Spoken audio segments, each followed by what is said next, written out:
Labą dieną.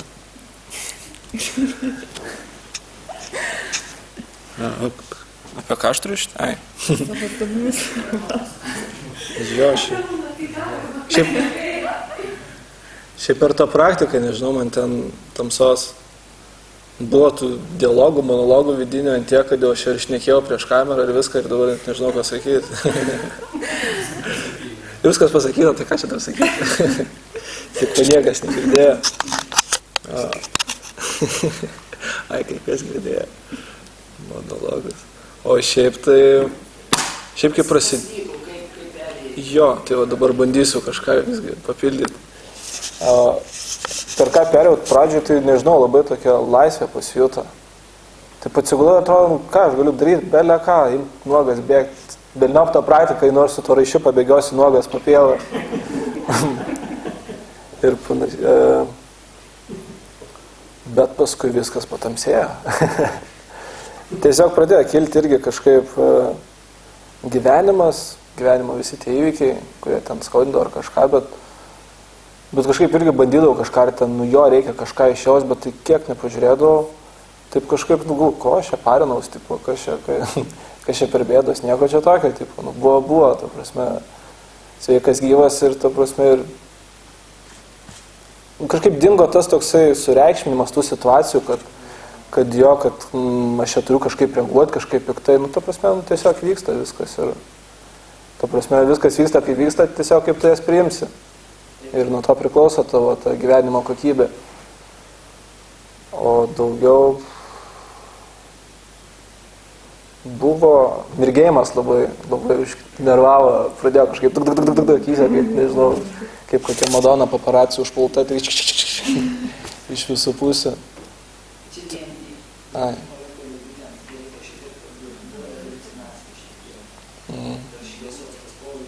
Bet tas toks labiau kaip stroboskopas, kaip kokiai diskotekai. Tik sakau, kad tik negaučiau kokio epilepsijos priepuolio, ten tokių staigių. Tai va, bet negavau. Daug negavau. Bet po to pyktis kažkaip buvo labai pakilęs, nežinau, čia trenkiau į čiužinį su abiem rankom, tai gerai, kad pataikiau ant to čiužinio, o ne ant šitą, nes biškai jautėsi čia taip. O paskui pikau, galvoju, ką aš čia pykstu, ką aš čia, tipo, viskas normaliai. Tada kažkaip, nežinau, Robertai galvoju, tipo, blem, Robertai, ačiū tau už malonę, tipo, tai kažkaip viskas, pramušo kažkokį tai momentą. Ir paskui kažkaip kvėpuoti liktais pradėjau, taip ramiai, taip giliai, rankas pasidėjau ant krūtinės ir taip kvėpuoti, ir taip, nežinau, tokia ramybė, meilė užėjo. Atrodo, viskas, mano užteks, aš jau gau, ko man čia reikia, taip pastojus einu, bet buvo kažkur turbūt pusę praėjo viso to laiko. Ir... Taip proto atsakymas, nežudyk manęs iki galo. Jo, su to protu tai irgi buvo, kova daugiau, ar ten šiaip, nežinau, pokalbis. Tai kad irgi, jau kaip ir eini tas būsnas, jau atrodo, palydiniai kažkaip čia ir dabar būni, aš esu ir visa kita. Ir jau taip jauti kažkur tai kelia ir tai protas. Jo, čia, tai eini. Gerai, žinau, ir taip vėl javo. Ir jau turiu trūko, va čia vėl slengsis ir kažkaip čiuk ir būtų jau atėjęs į tą, ko čia kaip ir, ko ieškau, ko ketinimai visi ir panašiai. Vaizdiniai buvo labai tokie, nežinau, mačiau rankų daug ištiestų, taip, tokių durų atvertų. Pelės galvutė išlindusią pro skylę ir po to tą sieną apsivertė ir subinę pamačiau. Ir tie vaizdai taip malėsi, kažkaip matai ausį ir po to minkosi kaip molis, tai viskas. Taip nieko nusiklauso, kai šizofrenija gal labiau priminė, bet taip visai gan įdomu buvo. Ir tokios kaip freskos, tai kur bažnyčiose matai, kur ten tarp debesų ten su paklodėm dievai ir angelai. Kažkaip jie labai ten minkėsi, ta prasme viskas.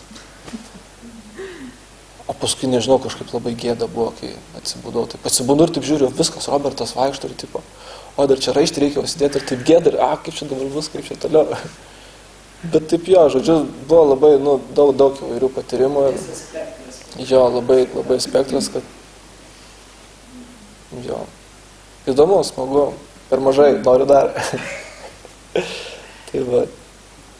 Dabar, nežinau, gal tokio ir nejaučiu ypatingo kažko tokio, nežinau, paramėjimo, bet tiesiog jaučiu, kad daug mažiau kabina gyvenimas mano tą negatyvumą, kažkaip daug mažiau kabina situacijos, ar ten aplinka, vaizdai, žodžiai, nežinau.